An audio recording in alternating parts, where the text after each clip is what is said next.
Good evening, ladies and gentlemen. This is your buddy Chewie, once again joined by my brother from another mother, Mr. Pip. How are you, sir? I'm doing great tonight. How are you, my friend? I'm good. I'm good. Uh, so it has it's been a while, right? It seems like we say that every time we get together. Let's see. What was the last time that we got together? We talked about what? What did we talk about? We talked about the albums, I think. That's right. All-time favorite Is albums. that Yeah, that right? was yes. I had a wonderful time in that conversation. I got a tweet from a buddy of mine after I posted that particular episode to Twitter or Facebook or whatever, and he said, "Oh, this was a great conversation. I really enjoyed it." And in fact, speaking of Twitter, I reached out to the guys from Jacko Pierce on Twitter because both Pip and I had a Jacko Pierce album in our top five. And Jack O'Neill actually listened to the podcast and he said he really enjoyed it. And in fact, I think, Matt, you had said that you were waiting for a vinyl version of one of their albums. And he actually said, we're working on that vinyl for you. So, which I thought that was kind of cool. Yeah, and I'd like to take 100% credit for him actually realizing that it finally needed to be out on vinyl. So when it comes out, I'm sure there'll be some liner notes that say, thanks to the 406 podcast for finally getting me off my ass to do this vinyl edition. But yeah, no, but in all seriousness, I was super psyched not only to see him, reply to our to your tweet specifically, but the idea that this album that I've loved so near and dear in my heart is in the works of being transferred to vinyl, which is super exciting because I've been a collector of that for the past couple of years now, and that's my preferred format whenever I get a chance. So that's really cool. It was really fun that there was something that actually came of the podcast. Yeah, that's cool. So let me ask you a question, and we're not talking about albums or vinyl tonight, but explain to me, if you can, briefly, why you enjoy listening on vinyl as opposed to digitally or on CD or what have you, or cassette or what have you. So for me, the experience is I'm not going to pretend to be an audiophile and know exactly what the difference is between the way that it sounds on vinyl and the way it'll sound through your headphones or your computer. There are a lot of people that do say the sound is different and that that it has a warmer sound to it. That sort of leans more towards the bass. The bass is kind of balanced a little bit differently in records, but for me personally, it's more of just an opportunity to be a collector of music again, because I feel like, back in the day, I used to love to go. It sounds really crazy, but one of my favorite things to do when I was getting into music in high school and in college was to go from store to store to store to store to find that one tape or that one CD that I couldn't seem to find anywhere else before the days of the internet where you could order all that, and the gratification was very instant. These days, it's back to the basics of having a physical media in your hand and being able to appreciate everything that went into making a record, not just the way that it sounds through your computer, but the liner notes and the artwork and the experience of listening to an album from front to back, I think is really what I value the most about it. And I've had the opportunity to sit down with my girls and I'll put an album on and they'll say, well, we want to hear this song. I'm like, well, that's not how this works. We gotta, you gotta start at the beginning and you gotta wait till it gets there. And then my youngest will say, Alexa, skip song. And I'm like, no, it doesn't work that way. So it's not so much a sonic desire to go to that format. It's really more, I just get to buy music again. I was looking for an excuse to do that and to listen to albums the way they were meant to be listened to as complete packages. Okay, no, that's really cool. So is it fair? So it's fair to say then that it is just as much, or at least equally important, the collection aspect as it is the audio aspect. Yeah, absolutely. Because a lot of albums, when they get remastered these days and put on vinyl, they come in special editions. I've bought I'm as for anyone who's listened to this knows that I'm obsessed with movie scores, and you're probably going to hear a little bit about that again, or a lot about that again in this podcast. But there are certain websites out there that will put out, they will re-release movie scores, but they'll do it with like alternate artwork, and the records themselves will come in various color variations, so they're not all just black. They're like special editions. And I have one album that I won't tell you which one it is, because the movie that it's the soundtrack of does appear on my list, but it comes with like this fun little insert inside of it that wasn't part of the original score. That is just it's just cool. You know, it's physical memorabilia that you can have and hold and collect, and it's kind of hard to come by, but and it's not cheap either. You know, if you're gonna buy a record these days, you're probably gonna spend, if you're gonna buy a new one, it's you know, $25 to $35 or more if it's got two LPs to it. So Okay. All right, cool. yeah. Well, so I guess without further ado, then let's get into this evening's topic. This was your choice, so I will let you kind of describe it and kick us off. Yes, I'm so excited. So this was my choice, and I think I came up with this idea, but I don't remember. We have a whole list of potential podcast topics that we've assembled.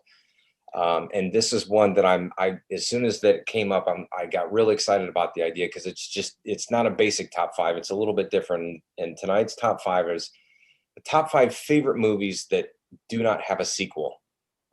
And again, we do favorites instead of bests, just because you know, it's more fun to kind of talk through what all that means. And you know, when it comes to art, it's not really objective as much as it is subjective. But so we're going to do our top five. I think I have a couple honorable mentions. If you have any, that you know, we can go through those. If not, that's fine. But alongside this, as we end with each one of our choices, the follow-up question for each one of these is, do I want a sequel? Like, do I or did I want a sequel for this movie? And if so, why? Or if not, why? So it's and I think that I know that my list specifically has, you know, that answer varies depending on the movie and the time frame and everything. But yeah, so I'm excited to do this. I think it's going to be super fun. Okay, so we've got a top five, and then we've got a couple honorable mentions, correct? Mm-hmm. Okay. Yeah. And so before we started recording, you asked me, or we started talking about how many overlaps we think we're going to have, and I said, "Oh, let's just turn it on. We'll record." No, that was a good idea. This is the fun part. Let's see, so it's movies that do not have a sequel. So and these are and just to clarify, these are our favorites. They're not what we're considering the best movies. Right. They're our favorites. Correct. Okay. I mean, if they're both, then that's fine. But Right, it's really it's about favorite. Okay. There will be at least one. I can almost guarantee it. Almost guarantee it. I'll say two. Okay. Just I'll say two of the top five, which is actually a lot, right? 2 out of 5. But I can pretty much guarantee there's going to be at least one of those top 5. It wouldn't even shock me if it's the same number one. So it could be. I've been trying to guess what I think you were going to put on your list, and I think I have an idea of a couple that might end up on yours that wouldn't have ended up on mine, just based off of the fact that we've been in this bromance for a couple decades now. I feel like we can probably figure that out, but we'll see if I'm right. All right, so it's your topic, so I'll give you the choice. Do you want to go first, or do you want to go second as we go through these? I will defer to you. I would like for you to start with your number 5 pick for your 5th favorite movie that has no sequel. And of course, this is as of now, right? Because these things can, and you know, fingers crossed, some of them hopefully will potentially get sequels at some point. So by all means, number 5, what you got? So this is interesting. I'm going through my list. This is the newest of the films on my top 5. It is from 2010. It is a movie directed and written by Christopher Nolan. It is Inception. Okay.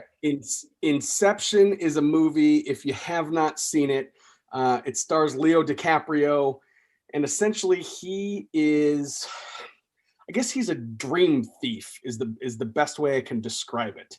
So he infiltrates the subconscious of his clients, or I guess more accurately, his clients' targets.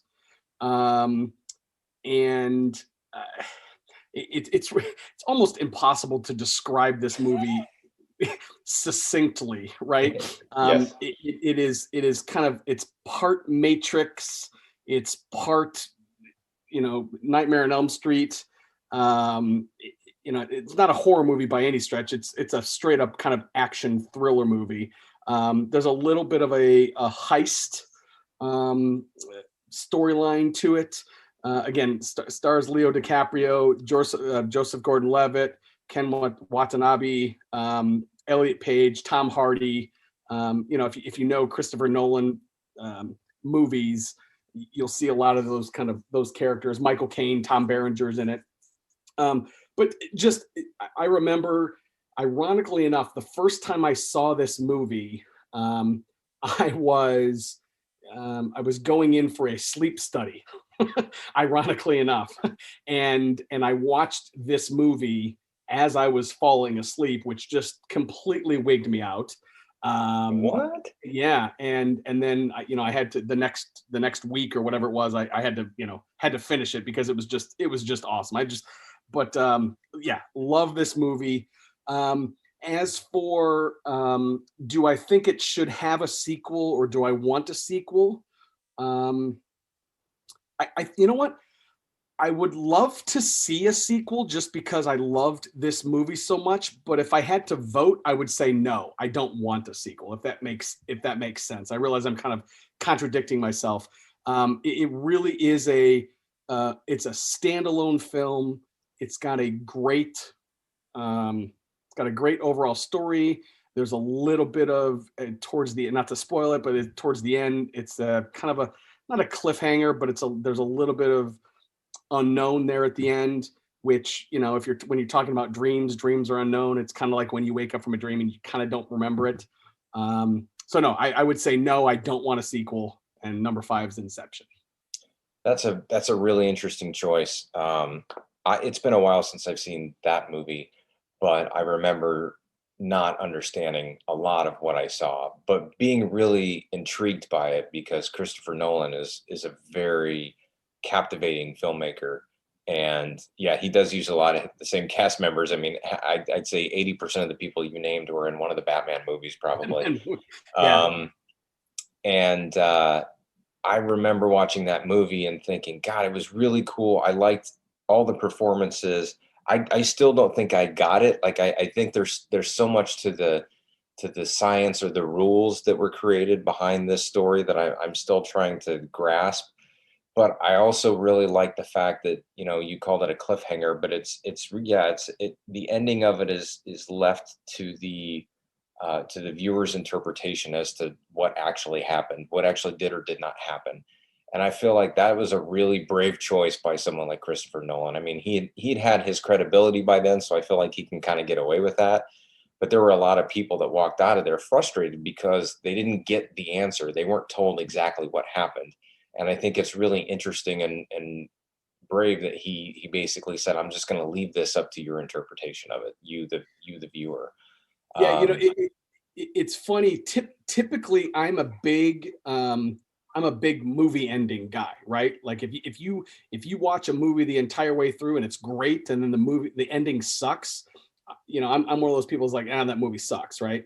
But this one, to your point, didn't really give you an answer, and I was okay with that. One other thing about this flick, you mentioned your love of movie scores.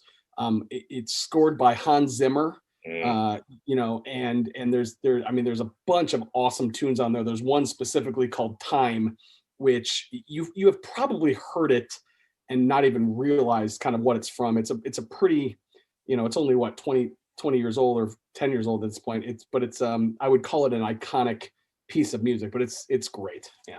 yeah, no, it is really good. Okay, cool. Well, then I will try to follow up the best I can with my number 5. This is a movie that oh crap, I didn't write the year down. It was obviously in the mid '80s at some point. It was directed by Richard Donner, and I guess maybe before I reveal it, a handful of my movies that are on my list, including one of my honorable mentions, there are some pretty consistent themes here, and one of the themes is coming of age stories about kids growing up and about kids experiencing things together, great adventures and things like that. Those were some of the stories that kind of really captured my attention when I was younger. And this one is The Goonies by Richard Donner.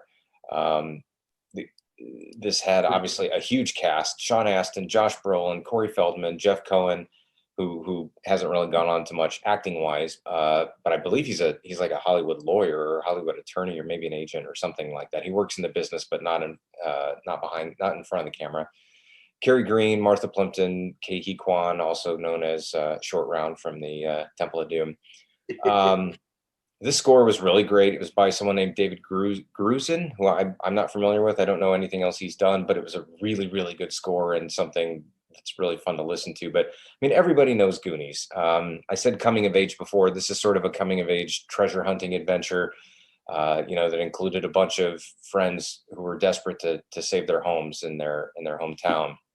But I think one of the things that really strikes me about this so many years later is that it's really rare that a movie like this has so many interesting characters, has so many characters, but they're also very interesting and such a unique and indelible chemistry with each other, right? Like there were, how many did I name? 1, 2, 3, 4, 5, 6, 7. I think 7 of the Goonies at least, and all of the way that they all worked together was nobody sort of fell by the wayside. I think that they all had very prominent roles and they were all very important to each other in that whole story. And it was so much fun to watch as a kid. It holds up really well, in my opinion. Not a lot of 80s movies do, but I think this one really does. And not just because it was fun when it was younger, but I think this is one of those movies that when I show my girls, like they're going to love it. And they're going to watch it a million times. And I think that I think it's interesting.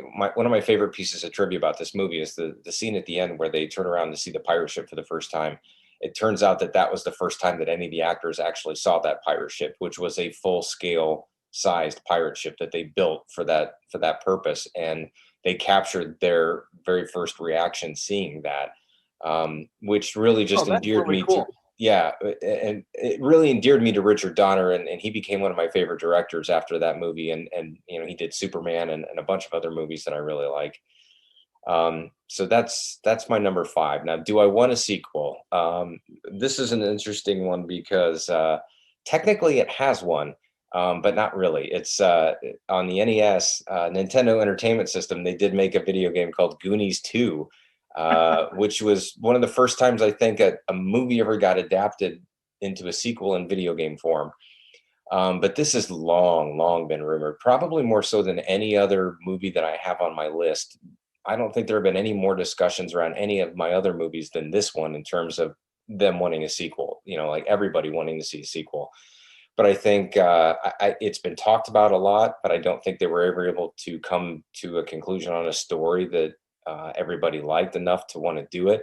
I think Spielberg at one point was interested. I know Donner was, and I can't imagine the actors wouldn't do it. I think it's actually Warner Brothers that didn't see it happening, which in today's world seems crazy because of all the 80s nostalgia and all the things we're bouncing back to. I would love to see a sequel to this movie and to see, I don't know if they could do a really great one with all of them being so old at this point, but I would be interested to see. Yeah, I mean, you're almost 40 years out, right? Yeah, It was yeah. It was 85. Yeah. So and obviously you've they're got parents, and the story is yeah. probably not going to revolve around them specifically. And I think a big factor here is that Richard Donner is actually going to be 91 years old this year. Wow. So I don't see his involvement in that at this point. I can't imagine that someone that old can get behind the helm and direct a movie again. But I would love to see one. I would love to see how they would do another adventure with that same cast of characters, or maybe their kids or something like that. But I don't think it's going to happen. I suppose maybe in a weird sort of way, maybe we got with Infinity War and Endgame, we got the sequel to Goonies with Thanos collecting all of his stones, right? Yeah, that's a good point. That's very. I mean, that's another example of a very big cast that has great chemistry with each other. Well, I'm saying Josh Brolin was Thanos, though, is what I'm saying. Well, I mean, he was. yeah, okay, good point. Sorry, I didn't make that connection right away, but yes, very true. When he's not hanging out with Deadpool, he's trying to destroy the universe elsewhere. So, Oh. yep, that's my number 5. And just kind of a cool, you know, Pip and I are both huge Beverly Hills 90210 fans. Josh Brolin's character in the Goonies is named Brandon Walsh, which I thought was kind of cool. So that is amazing. Okay, let's see. So on to my number 4. This is, let's see here. Yeah, I'm trying to see if I've got any kind of themes. Not really. I guess I've got kind of action and comedy, but I don't have any kind of through line the way you did. So number 4 is a 1999 movie. It was actually a kind of a box office bust, and it was written and directed by Mike Judge, who most people know him from Beavis and Butthead fame, but this is called Office Space. This movie again came out in 1999. This is probably one of those films that if you are younger, if you haven't graduated from college and you've never worked in an office environment, right, this is going to kind of miss you. The overwhelming majority of the humor in here obviously is geared towards somebody that works in an office, similar to the way the Office TV show with Steve Carell worked. This actually stars. It's got a pretty good cast as well. Ron Livingston, Jennifer Aniston, Gary Cole, Stephen Root, Dietrich Badger. It tells the story and it follows Ron Livingston as he kind of goes through a typical days and weeks at the office. He gets hypnotized and essentially he stops caring about the normal stuff that we care about, right? That make our lives kind of irritating, for lack of a better term. And it totally changes his life, right? He goes to work, and instead of being all dressed up, he wears shorts and flip-flops, and he takes 2-hour lunches, and it's just, again, I'm not doing it justice, but it is hilarious. It holds up really, really well, especially the longer you work in an office environment. The jokes really, really hit really well. There's some stuff now that is pretty outdated, floppy disks and those kind of things. But if you've ever worked in an office environment, Office Space is absolutely one of my favorites. They had conversations. Mike Judge had conversations about doing a sequel, and I don't think he ever really was interested in it, especially after it kind of bombed theatrically. Do I want a sequel to it? No, I would say I don't. Yeah, I'll just leave it at that. No, I don't want to see one. So Office Space it's a great selection. I think the trickiest part with having a sequel to a comedy is repeating sort of the same beats and being able to keep it fresh for the audience. I don't know of a lot of comedies that have sequels that really do this effectively. So I would sort of agree that I don't think it needs or probably should get a sequel. But I definitely agree it's a fantastic movie. It's iconic to our generation, I think. And it's one of those movies that I guarantee if you've never worked in an office, then you just won't appreciate this movie. Like there's so much humor that's based so directly on what it's like to have a 9-to-5 job where you have to check in every morning at 8 and leave every afternoon at 5 and all of that. But it's right on par. I mean, I don't know anybody who does work in an office that doesn't have some of these experiences with some of the characters or some of the habits, or the monotone boss who comes around and asks what you're doing, but seems to be somewhat inept with his own abilities to be a leader and things like that. So yeah, that's a great choice. I love Office Space. Cool. All right, sir, you're number 4. All right, so my number four, breaking a little bit from the trends that I had talked about earlier. This one is sort of the black sheep of the group, but it's the I think if I'm looking, it is the newest one on my entire list, and it is from 2005, directed by a guy named Francis Lawrence, who I'm not familiar with, so I can't quote his other works. But this was a movie that kind of came out of nowhere that I don't even remember what possessed me to go see it. Probably the trailer, and I went and saw it, and I fell in love with it immediately. It's Constantine, the movie starring Keanu Reeves and Rachel Weisz and Shia LaBeouf and Tilda Swinton, Demon Hunsu, I think is his name, Gavin Rossdale, like a pretty impressive sized cast, honestly. Constantine was based off of the comic book Hellblazer, where the main character John Constantine is an occult detective, and in this movie he's basically attempting to rid the world of demons in an attempt to win back his own soul.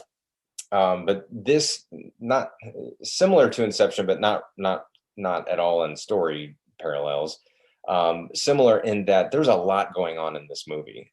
There are a lot of interesting sort of side quests, if you will, for the various characters.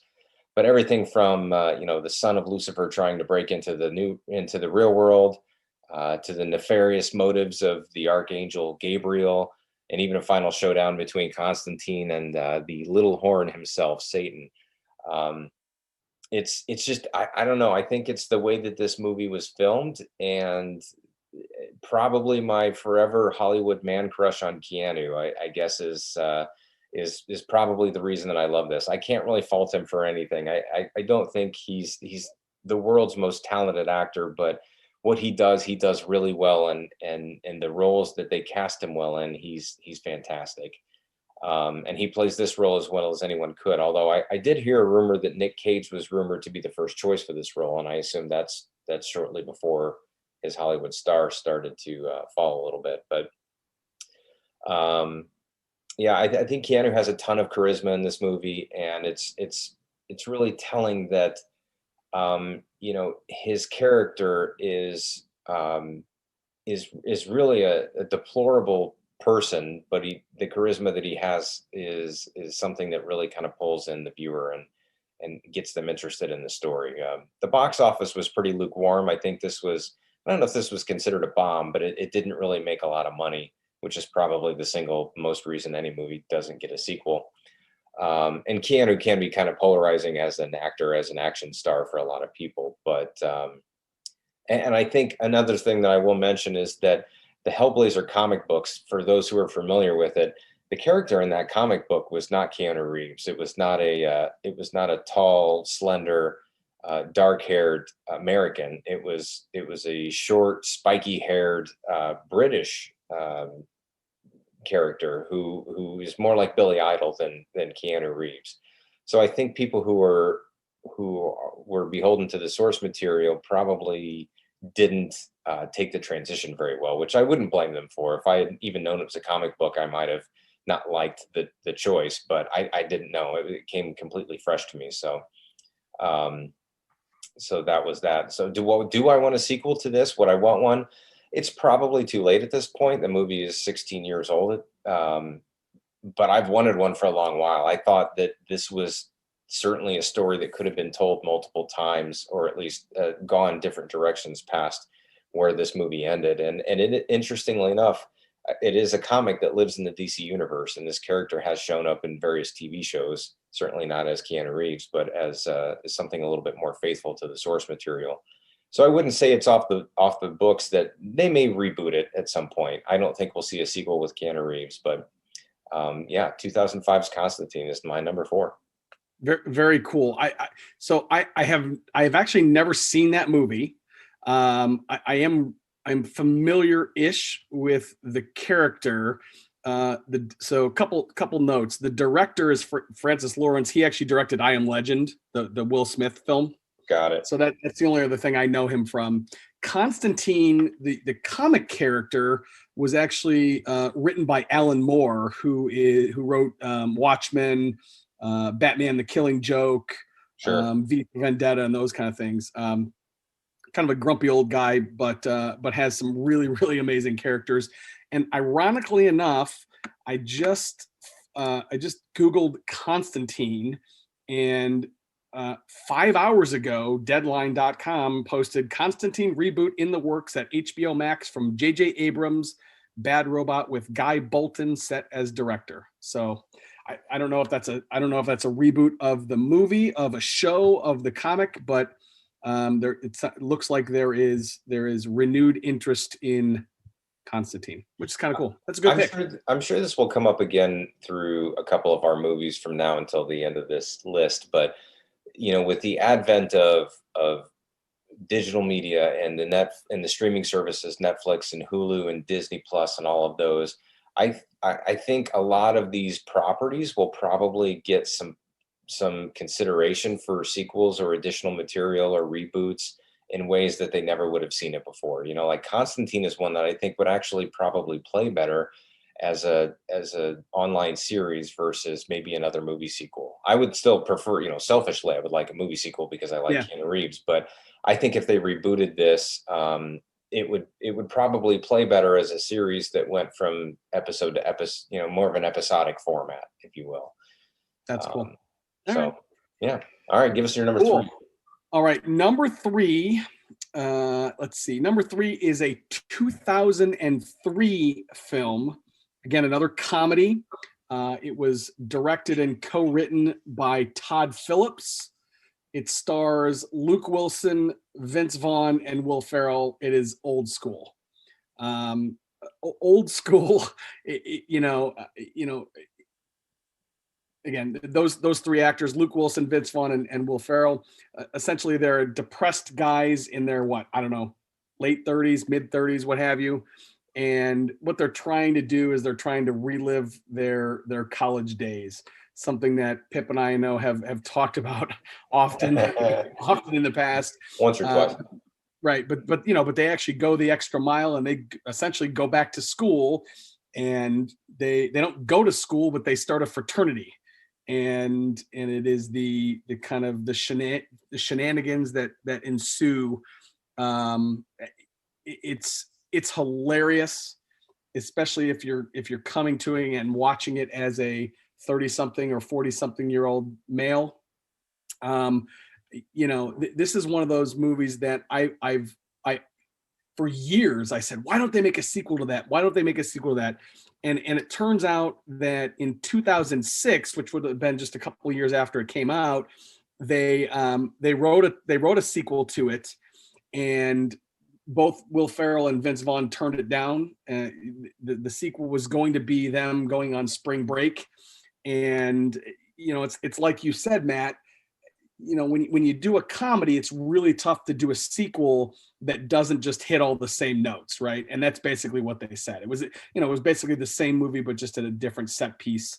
I would say that I would love to see a sequel to it, but I understand why there hasn't been one at this point. So my number three is Old School.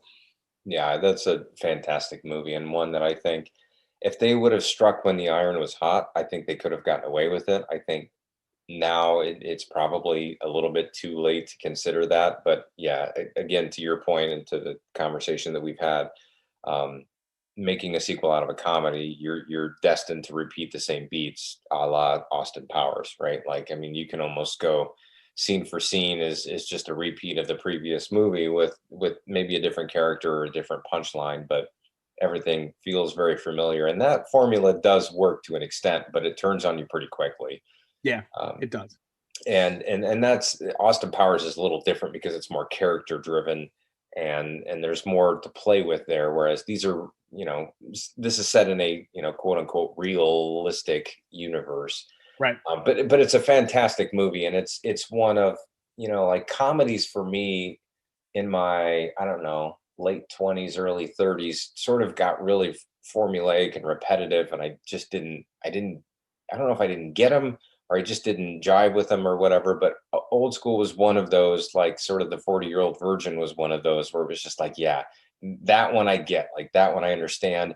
Everything sort of came together in a way that the humor hit all the right spots, um, and that was definitely one of those that I liked a lot and would have been happy to have seen a sequel to. And I think that they could have done fun stuff with it. But again, like, like Step Brothers is another one of those movies where, that could have ended up an honorable mention on mine because I love Step Brothers, but that's one that they've been talking about a sequel for a while, and they're just like, but what are we gonna do? Like, Right. Right.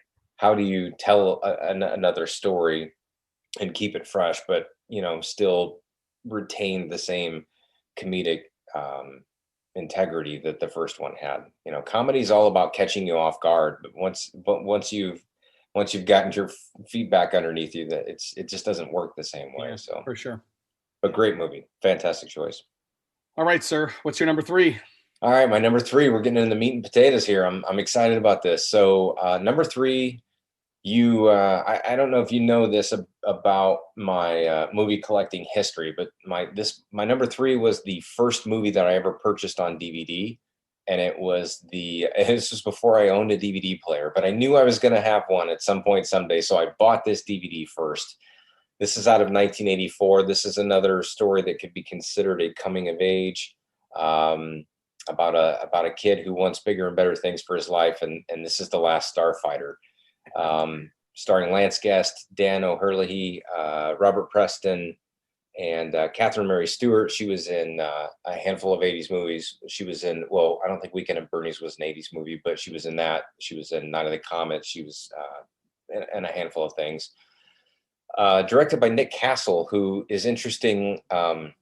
Nick Castle is also known as the guy who played Michael Myers in the first Halloween movie.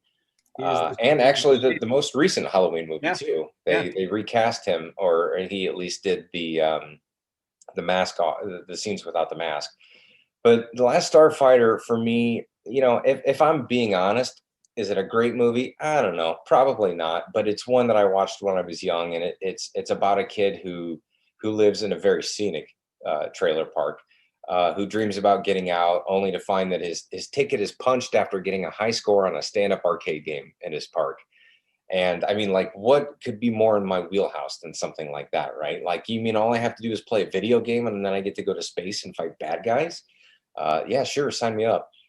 But I love this because in 1984, I was 8 years old and I wanted nothing more than to get off this planet and go fight bad guys in the stars, right?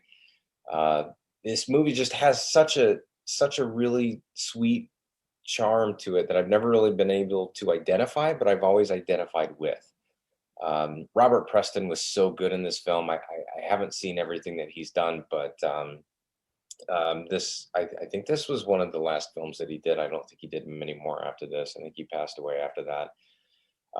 The ending battle for this was a little anticlimactic, but they stuck the ending really well when the lead character Alex Rogan returns to the trailer park to say goodbye. But I think that the biggest tick mark against this movie is that people have said that it's very heavily derivative of Star Wars, which is by no means unfair. It did come out in 1984, and it did sort of ride the coattails of the science fiction fantasy wave in the early 80s. The special effects, if you watch it now, it's definitely very much dated. But back then, there weren't many movies using computer animation to do digital effects to this level. Certainly not in 1984. I did a little research, and Gene Siskel actually called this one of his guilty pleasure movies, despite it being a Star Wars ripoff, which I thought was really funny because I don't feel like this is a movie that critics would really appreciate. But I think it speaks to the heart of what the movie was. It only made about $28 million North America, but I mean, that's in 1984, that's not a bad take. But No, not I at all. think they spent a lot on special effects, so I don't think they made very much money. And ultimately, I don't think it was super popular. As for sequels, there's been a lot of discussion about sequels. I think even Spielberg himself has expressed interest in being involved in a story that follows up this movie. And weirdly enough, Seth Rogen, speaking of the 40-year-old virgin, has been involved in trying to get involved with creating a sequel to this movie. But nothing has ever gotten off the ground at this point. I doubt very seriously it will. I'm a big believer in that. I only want sequels if they star the people who are in the first movie. And at this point, I don't know if Lance Guest is, in prime starfighting shape at this point. But yeah, Yeah, growing up, I love this movie. I made my parents rent it from the video store all the time until it finally came on HBO and we could record it on our VCR. But The Last Starfighter from 1984 is still to this day such an amazing movie. And I skipped this part, but I'd be remiss if I didn't say it. The score is fantastic. The Craig Safin, I think is his name, it has such an amazing score for this movie that I think it's absolutely brilliant. So that's my number three. yeah. If I would have, been kind of writing down what I thought your list was going to be, I knew this one was going to be on there. I'll be honest with you, I probably haven't seen this movie since like 1986. I mean, it's been, and I've probably only seen it maybe 2 or 3 times ever. Just doing some Wikipediaing while is that a verb? While you're talking, the novelization of this was actually written by Alan Dean Foster, who Oh, wrote Splinter of the Mind's Eye, which was essentially the sequel to Star Wars. It didn't end up being made. It ended up being Empire Strikes Back, which, let's be honest, Empire was like probably the greatest Star Wars movie ever. But whatever. I just it's amazing how there's so many kind of crossovers in the worlds that we grew up watching and yeah, loving. So yeah, for sure. That was a fun one. good pick. Okay, so let's see. I'm on to my number 2 now. This is 1994. Which is the year that we both graduated from high school.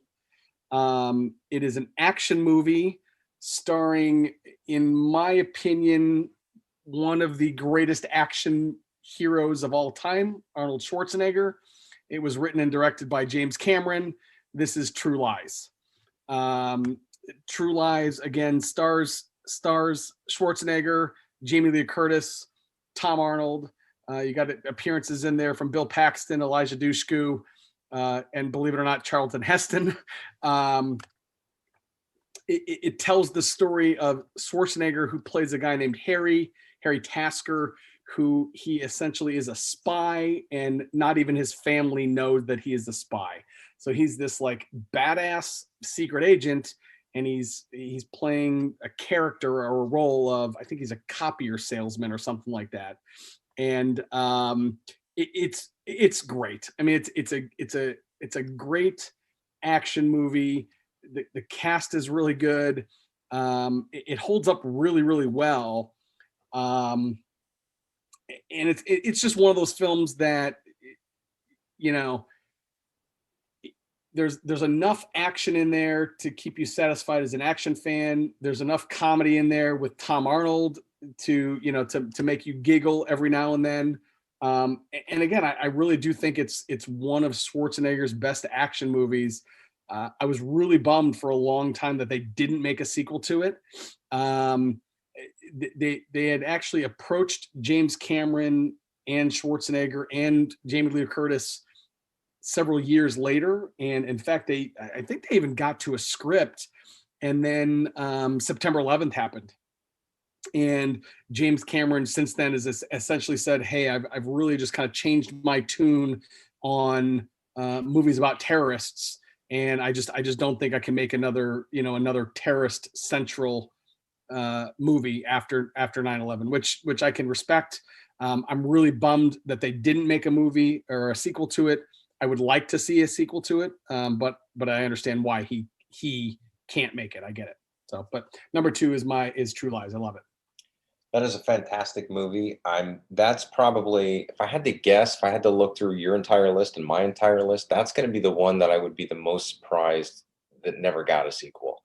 Because I mean, let's be honest, James Cameron's not afraid of sequels by any means. I mean, No. he did Aliens, which, to be fair, he didn't do the first Alien movie, but he did the sequel. And of course, he was riding high off of the massive success of arguably one of the greatest sequels of all time. Sorry, Empire Strikes Back fans, but like Terminator 2 was an amazing movie. Yeah. Mammoth. And arguably a sequel that far surpassed the original.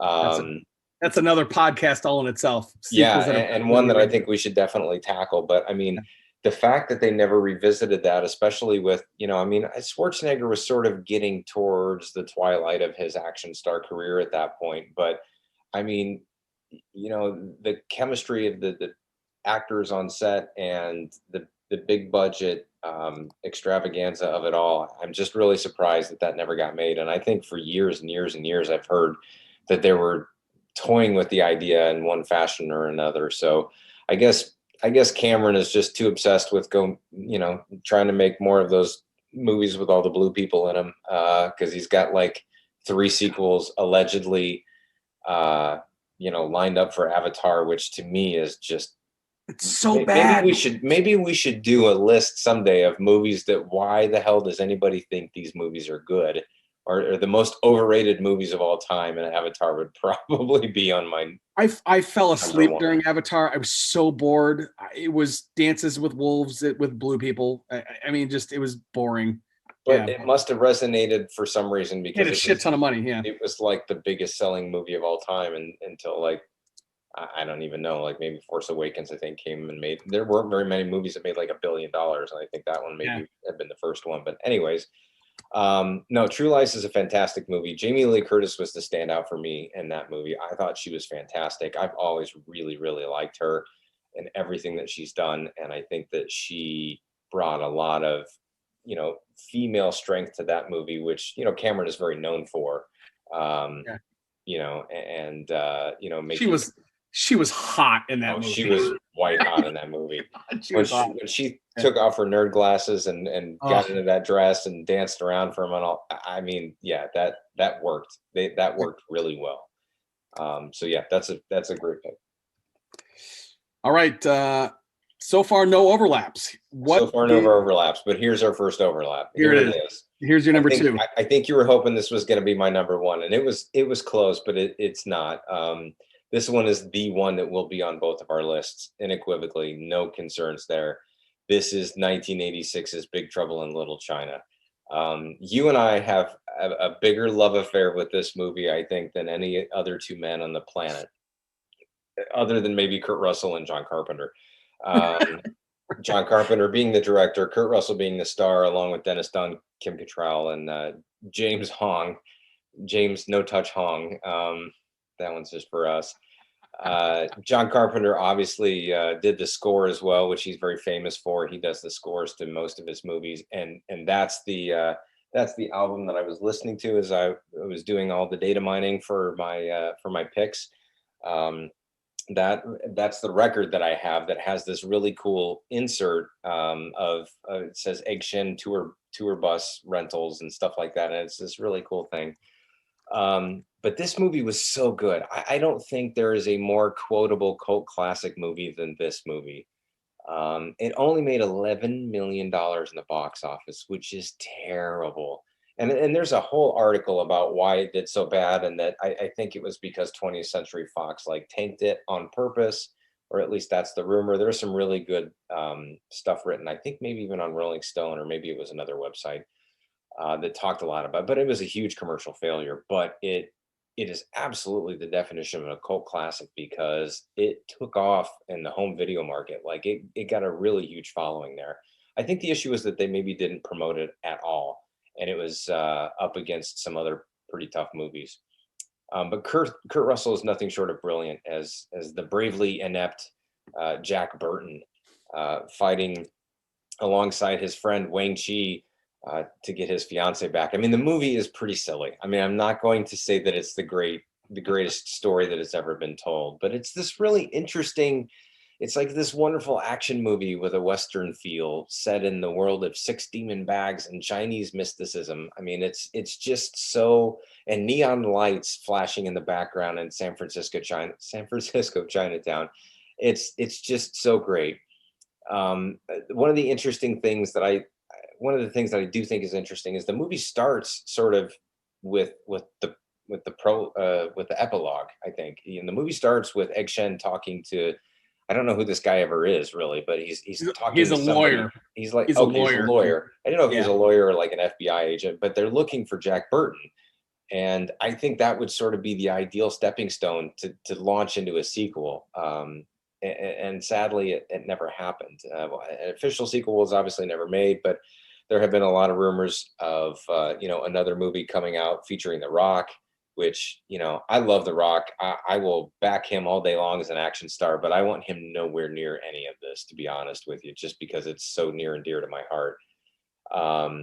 But there have been some continuations of the story in comic book form, which have been interesting. One of my friends gifted me a Big Trouble in Little China comic book that had two separate stories in it that were interesting, that took place after the events of the movie. Um, do I want a sequel? Absolutely. But if it doesn't have Kurt Russell and Dennis Dunn in it, and even Kim Cattrall, then I don't want anything to do with it. Like, and I don't know if Kurt Russell could lend anything to what Jack Burton is these days, but I'm a purist, man. I want my sequels to have my actors in them, and preferably John Carpenter. I think the combination of all of those factors would need to be in place for me to get excited about a sequel for this movie. But this movie is amazing. It's still one of my absolute favorites of all time. Yeah, so again, not to bury the lead. This is my number one. Big Trouble in Little China is my number one. I knew for a fact this was going to be on your list. Everything you just said there is 100% accurate. I love this film. It holds up really, really well because it was dated back then, right? It was dated in 84 or 85, when it came out. It is, I'm a huge John Carpenter fan, not only for the stories that he tells, but the scores that he builds and those kind of things. Matt, Pip and I were lucky enough. We attended a Comic-Con in Indianapolis, and we got to meet some of the actors from this film. We got our picture taken with one of the main characters, kind of in his movie getup, which was just really, really awesome. I would agree with you that I would love to see a sequel, but I do not want to see a sequel with The Rock in it. I don't want to see a sequel that does not contain Kurt Russell as Jack Burton. I suppose they could do some sort of thing where it was Kurt Russell as Jack Burton, and then The Rock kind of took over and had his own adventure.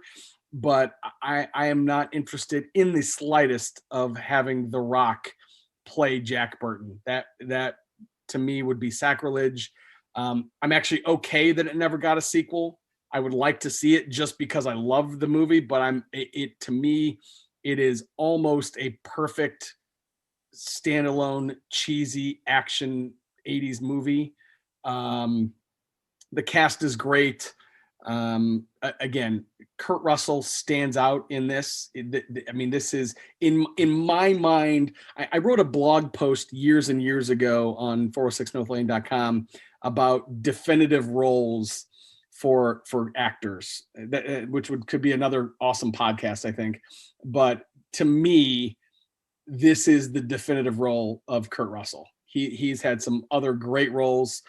Snake Plissken comes to mind, but to me, Kurt Russell is Jack Burton, and I love this film. It's amazing. He just brings such a wonderful energy to it in a different way that I don't think anybody else could play it. And nobody else could be Jack Burton like he was Jack Burton. So the only way to do this properly would be a proper sequel. And to be honest, I think they could do it. I don't think they ever would, just because they would have to attach some other sort of Rock, Dwayne Johnson level talent to it to get anybody interested in it.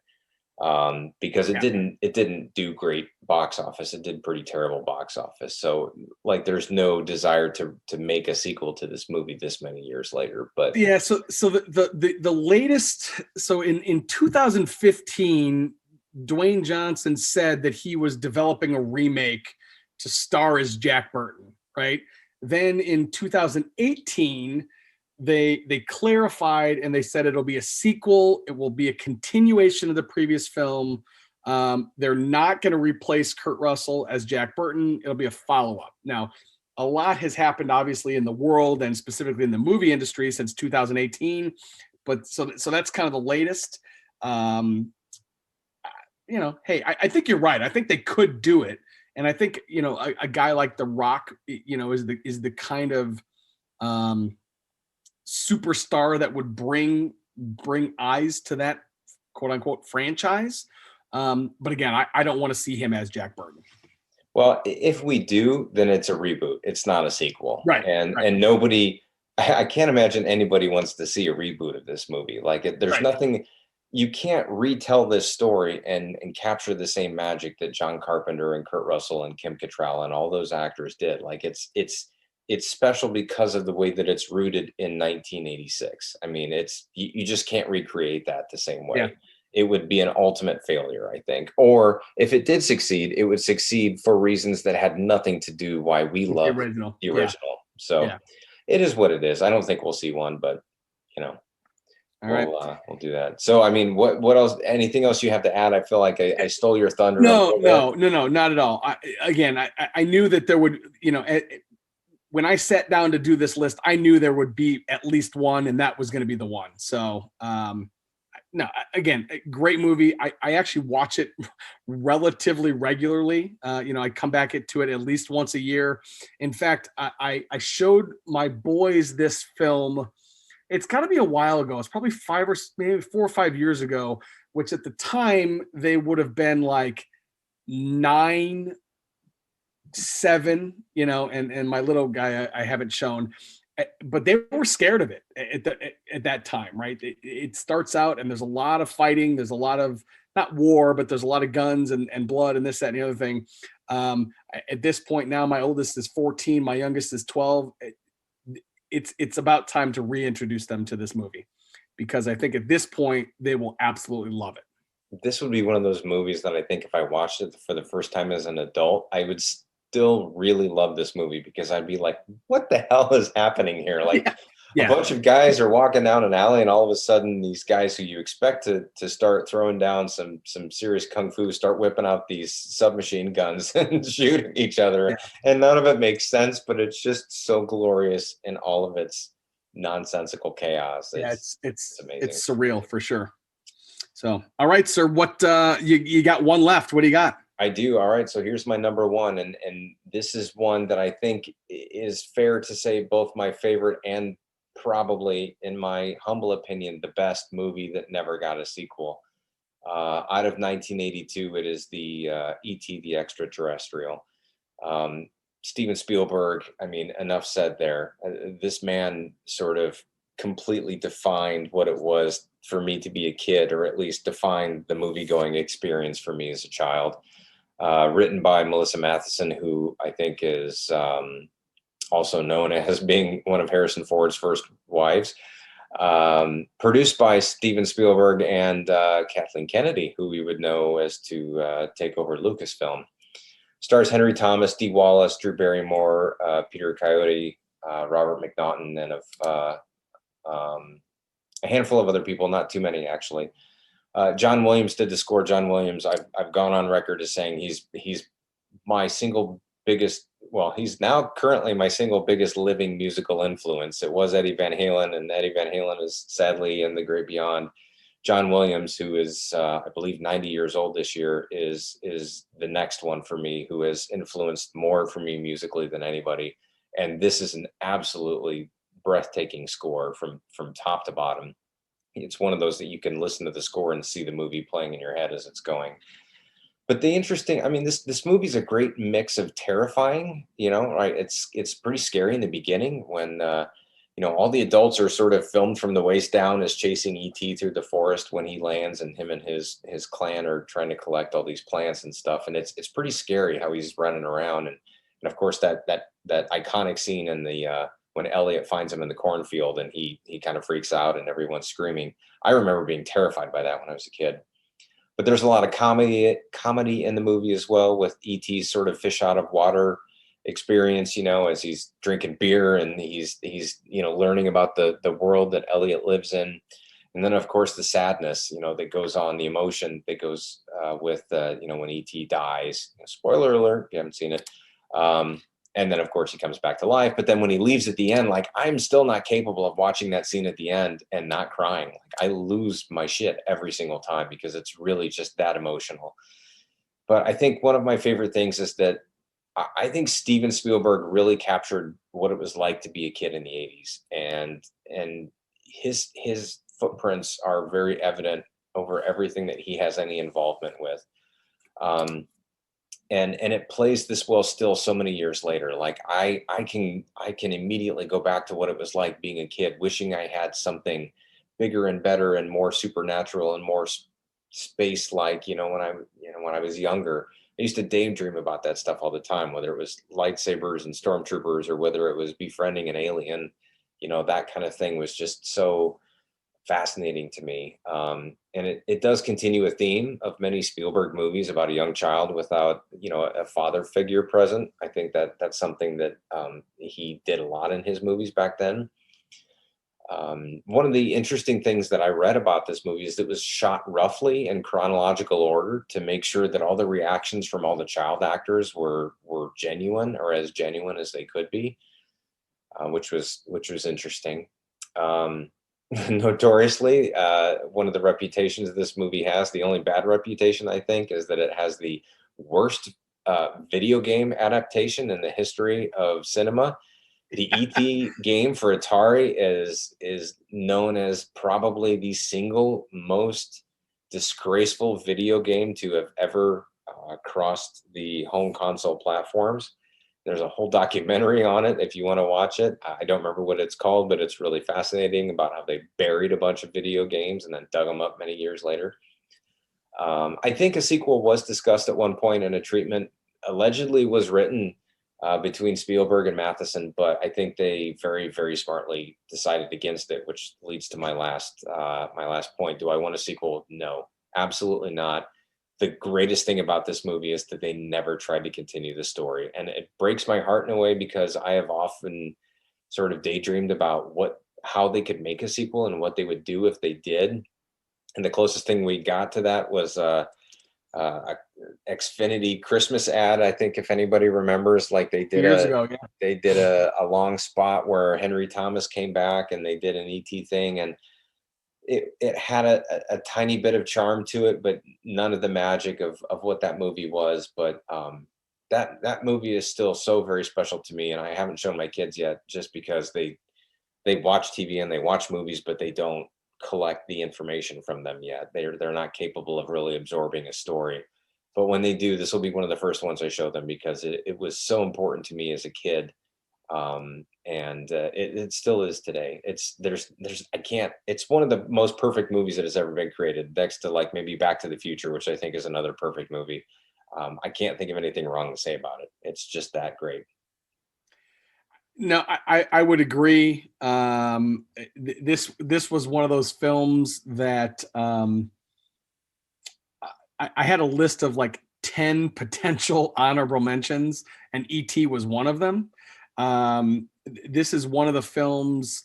Again, my kids are a little bit older than yours, so I have three boys, 14, 12, and 6. We actually sat down and we watched ET during quarantine, so within this last year. And we watched it as a family, and it is a movie that I agree. I cried at the end like a little bitch, and I was okay with that. Right? It's an amazing movie. It really does capture what it was like to be a kid in the 80s, right? Because that's where we were, right? We were born in what, 76, and so in the mid 80s we were about Elliot's age. Maybe a little bit younger, but it really resonates with us. My kids love the movie. I probably hadn't watched it in 15 or 20 years, and it brought every single emotion right back. I think you're right when you say Spielberg is at the top of his game here, this is one of those that is just, it really is an iconic movie. I would agree with you. I'm glad that they never made a sequel. I don't know that they ever could have come close. It was cool to see that Xfinity spot for 4 or 5 minutes or whatever it was. But I would agree that there's no way that they could ever add to the glory that was E.T. I agree. It was tough to see that Xfinity spot because it just brought, like, I've come to the, realization, and I'm comfortable with the fact that they'll never make a sequel to that, and that they shouldn't. And then they sort of did that, and I'm just like, I didn't feel right about it. Like, I'm sure Spielberg had nothing to do with the Xfinity commercial, but the fact that they got, Henry Thomas back to do that, and it was just sort of, I don't know, like, I would have rather have not seen any of that ever, because it was just so sacred and it was so special to me that I just didn't want anything. And it's the one of the few times in my life where I'm like, I just don't, I love it so much, I don't want him to screw it up. And there's so few examples of a movie that does as well as E.T. did and is as revered and as beloved as that movie, and they never made a sequel. Like, it just doesn't happen anymore. Everything gets a sequel. Everything gets some sort of a spinoff or some other story, and this one never did. And I think that I hope that they continue to preserve that the way that it deserves to be preserved. Awesome. That's a good list. That's good stuff. I really like that. I think we did good with this. We did. So like I said, I had, and I still am looking at it, I still have a list of 10 honorable mentions. I'm certainly not going to go through 10. Well, rip them off, man. Do whatever. This is our podcast. We can do whatever the hell we want. So here we go. Okay, so I will rip off the first 7 real quick. Okay, and then I'll talk just briefly about the last 3. Okay, how about that? So Beetlejuice, 1988. My Cousin Vinny, 1992. Oh, actually, I had Beetlejuice in here twice. The Goonies, which we talked about. E.T., which we talked about. Wanted, 2008, which was an Angelina Jolie movie, which I thought was amazing.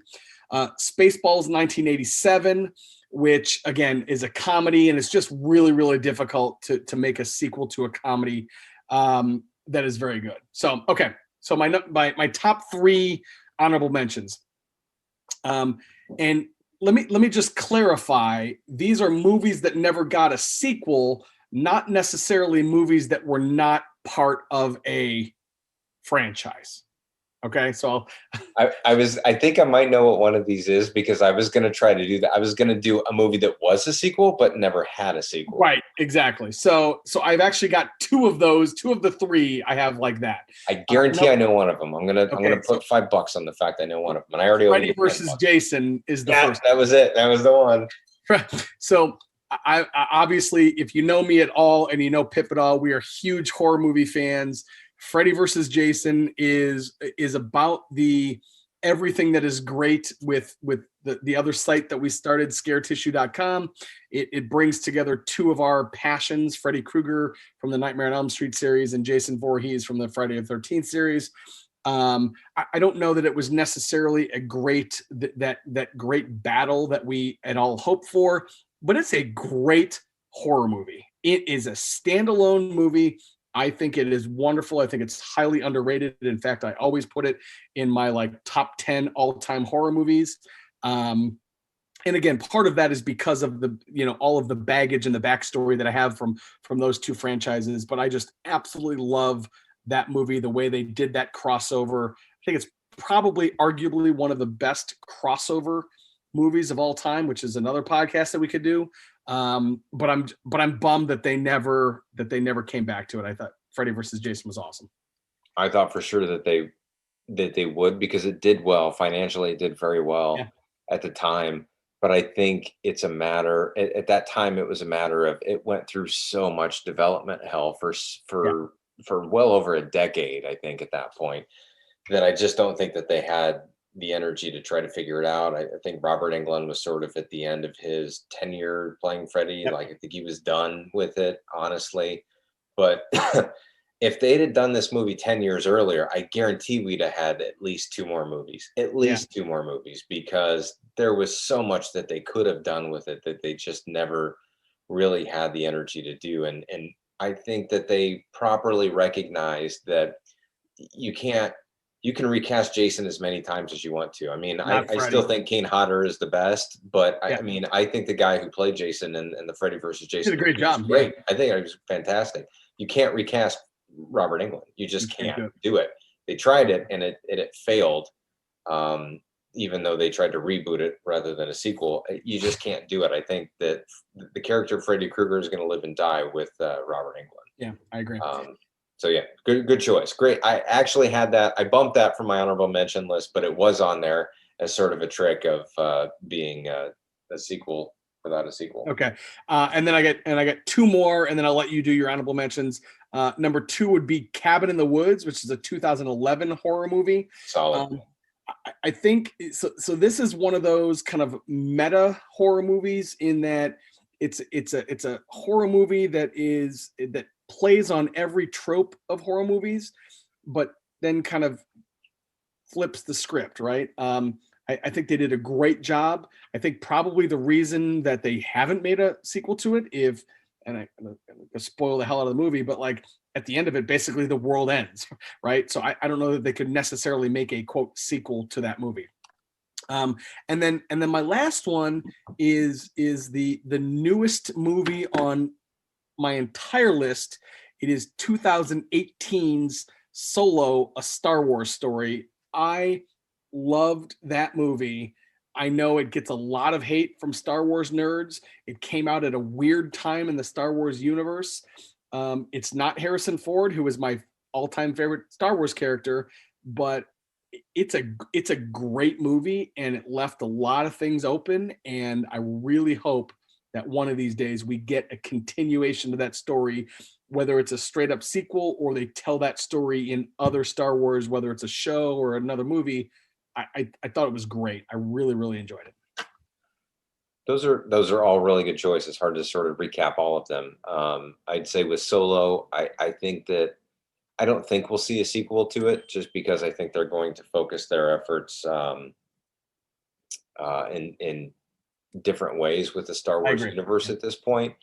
I think they considered that to be a failure. I don't know that it was. I don't think the movie was bad. For me personally, I don't. I it's not my favorite. I think it had some really great moments, but there's not enough in there to make me want to revisit it. I think putting Woody Harrelson in a Star Wars movie just really throws me off for some reason. I don't know. I think his part was miscast a little bit, but I it's not to don't say he disagree. Yeah, I don't not to say he disagree did at a all. bad job. I just don't think like it just when you put an actor who's so big in a Star Wars movie that is sort of known for other things, like it does sort of take you out of it a little bit, I think, or it took me out of it a little. No, I agree with that wholeheartedly. And you know, Amelia Clark was in there too, and of course, she's Daenerys from the Thrones flick, right? Or the Game of which I Thrones, never yeah, watched, right? And so I know she's probably more well known from Game of Thrones, surely. but to me, that one didn't take me out nearly as much as Woody Harrelson did, right? Woody Harrelson, to Yeah, me, he's from Cheers, and I know obviously he's going on to do other things, but yeah, tons. Yeah, I would agree that one took me out a little bit. he was I too love big for the that. fact. What's that? But he was too big for that movie, I think, or he was too Especially for that role, yeah, customized, if that's the right word. But like Donald Glover was brilliant as perfect, Lando. He was amazing. He perfect. was spot on. If they just focused the movie on the two of them working together, I think it would have gone a lot better, honestly. But I mean, it wasn't a bad movie. It's some of it was a little contrived, but I mean, I don't know. We could do a whole. We should save a podcast for our favorite or maybe least favorite Star Wars movies. That would be interesting. I've added 3 or 4 episodes to our rolling list during tonight's show. So. Nice. I can't wait. It's so much fun. All right, Um, what do you got on your honorable mention, sir? okay, so my first honorable mention is another coming of age movie that has a fantastic score, or at least selfishly, I think so. 1985, directed by Joe Dante, who is famous for the Gremlins franchise. This movie is a movie that not a lot of people know and probably not a lot of people care about, but for me, it was just one that I revisited constantly over and over, and it was a movie called Explorers. starring Ethan Hawke, River Phoenix, and a kid named Jason Presson, who I don't really think went on to do much else. The score was by Jerry Goldsmith, who's an amazingly famous and talented composer. Did a ton of stuff. Just about a bunch of kids. It's a really bizarre plot. It's a bizarre story, but it's very 80s in its true essence. It's a bunch of kids, or it's a group of 3 kids who came together and figured out a way to use a computer to go into space. Basically, they created this bubble that could take their tilt-a-whirl that they found in a junkyard up into space, and they met some aliens. And again, like, the movie doesn't hold up. It's not a great movie, but it's one that when I watched it as a kid, it was so much fun, because it was about a group of kids that were really close friends that went on this great adventure together. And those were the movies that really appealed to me at that age. And that was a movie that I don't think it's a great movie, but I think it's one that I definitely wanted to see a sequel to. But at this point, do I want to see a sequel? I did as a kid, but at this point, I'm good. And Yeah, obviously, River Phoenix wouldn't be participating. So it'd that's be that. interesting if he could. This last one is my only comedy on this, and this is a bit of a stretch, but it's one that I would absolutely love to see a sequel for if they ever got the balls to make it. From 1989, director Jay Levy. This is starring Weird Al Yankovic. This is UHF. Nice. This is another very, very cult classic movie. This movie did not do very well either, but Weird Al, Michael Richards from Seinfeld fame, before he had any Seinfeld fame, and Victoria Jackson from Saturday Night Live. This was the film vehicle for pop culture icon. Yes, I will repeat that: pop culture icon Weird Al Yankovic, and a cast of zany characters who are trying to run their own UHF television station. I watched this movie so many times as a kid because I grew up a Weird Al fan. I loved Weird Al. I really connected with his sort of highbrow level dad joke style of comedy. Like, that's how I would describe it. I think he's brilliant, and I think that what he did for pop culture as far as music was fantastic. And I think his humor translated really well into film. I don't think that everybody was ready for that, and I don't think I don't know. Like, I think there's nothing about the film that wasn't sort of genuine to the way that he created music. So I loved it. Would I like to see it? Yeah, I would love to see it. I could even see it happening, just because I feel like Weird Al is he's still sort of in the cultural zeitgeist in some way. I Yeah. think, like, he's not making albums, he's not making new material like he was, but he's still getting pulled into stuff left and right. And nobody, the unique thing about Weird Al is that nobody does what he does. Like, nobody does. He Yeah. doesn't have like 1,000 imitators doing what he does, trying to sort of grift off of what he's doing. He's the only one. So I think that I just don't think that the movie ever made any money. So I don't think it's ever going to happen. But I know people ask him about it all the time because he's talked about it in interviews. So I don't see studios biting on this, but it's interesting. It would be fun to see what would happen if they brought all those characters back and did another movie. It would be interesting. And I'll tell you, just a word on Weird Al. That dude is crazy, crazy talented. You're right. There's not anybody else that does what he does, because what he does is really, really difficult. I mean, I know it is considered comedy and but that dude is a straight up artist. What he does, he's got a crazy amount of talent.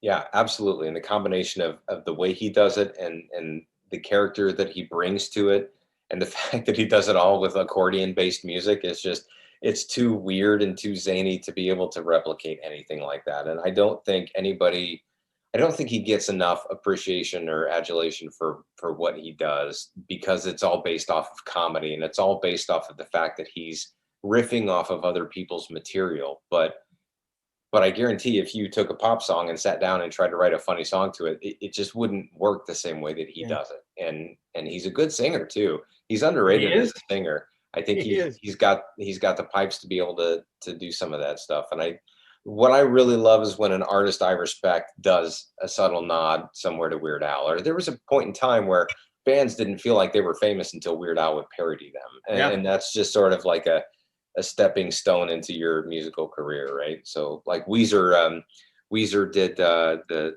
when they covered Africa by Toto, they put Weird Al in the video, and Weird Al was the lead singer in the band that's in that video, and it Oh, was that's just I great. didn't know Like, that. That's cool. yeah, for anyone who's interested, go Google or go to YouTube and watch the official video for Africa, and it's Weird Al doing the whole thing, and he's dressed up sort of like Rivers Cuomo, which is really funny, but it's not Rivers, and it's cool to see like bands like that give a nod to someone like Weird Al, That's because really cool. I think he's highly underrated as an artist. But anyways, that's our list, man. What do you think? Oh, that was fun. That was I imagine this is one of our longer podcasts, and I don't care at all. This was No. amazing. And again, it's like as we continue to do these, I'd like to think that we're getting quote unquote better at it. Not that I really care, because to me, the value of this is getting to hang out with my brother and talk and shoot the shit and reminisce. And if there's listeners, great. If not, great. I don't really care. In a world of a pandemic, this has really saved my mental Yeah, stability in a lot of ways. And we've just figured this out recently. We haven't seen each other in 2 years, which is in eternity as that far as I'm concerned. sucks. Yeah, we're gonna have to remedy that very, very quick. We were gonna. I was actually gonna go to Indianapolis for the Royal Rumble, and we had some stuff on the home front that made that not happen. Matt obviously has if you follow the blog, has come to Cleveland for a gang of WrestleManias over the years. I'm not sure if we're going to make that happen. We have been we have watched several pay-per-views via Zoom, which has been a decent replacement, but certainly not as good as getting together one-on-one. So that 2 years, that time continues to tick away, and we need to remedy that sooner rather than later, for sure.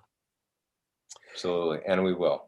All right. So once again, this is Chewie. I've been joined tonight by my brother Pip, and this is the 411 from 406. I hope you've enjoyed it, and we'll talk to you soon. Have a good one, folks. Adios. Tick away, and we need to remedy that sooner rather than later, for sure.